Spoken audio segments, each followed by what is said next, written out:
തിരൂർ പുഴയിൽ നിന്ന് ചാക്കിൽ കെട്ടിയ നിലയിൽ കണ്ടെത്തിയ മൃതദേഹം കഴിഞ്ഞ ദിവസം കാണാതായ ഫൗസിയയുടേതെന്ന് സ്ഥിരീകരണം.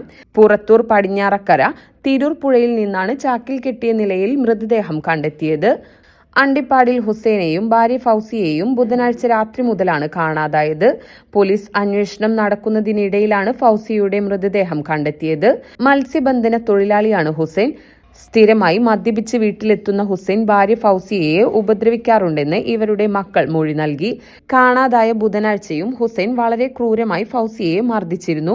തുടർന്ന് വീട്ടിൽ നിന്നിറങ്ങിപ്പോയ ഹുസൈൻ രാത്രിയിൽ വീണ്ടും മദ്യപിച്ചെത്തുകയും രാത്രി 1 മണിയോടുകൂടി കടലിൽ ജാഗ്രതയുണ്ടെന്നും ഉടനെ മത്സ്യബന്ധനത്തിന് പോകണമെന്നും പറഞ്ഞ് ഭാര്യ ഫൗസിയയോടും കൂടെ ചെല്ലാൻ ആവശ്യപ്പെടുകയായിരുന്നു.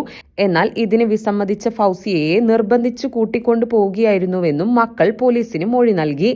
പിറ്റേ ദിവസമായ വ്യാഴാഴ്ച രാത്രിയായിട്ടും രണ്ടുപേരും തിരികെ എത്താതിരുന്നതോടെയാണ് മക്കൾ തിരൂർ പോലീസ് സ്റ്റേഷനിൽ പരാതി നൽകുന്നത്.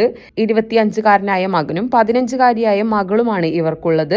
മക്കളുടെ പരാതിയിൽ അന്വേഷണം നടക്കുന്നതിനിടയിലാണ് ശനിയാഴ്ച ഫൗസിയയുടെ മൃതദേഹം കടലിനടുത്തുള്ള തിരൂർ പുഴയിൽ നിന്ന് ചാക്കിൽ കെട്ടിയ നിലയിൽ കണ്ടെത്തുന്നത്. ഹുസൈന് വേണ്ടിയുള്ള തിരച്ചിൽ തുടരുകയാണ്.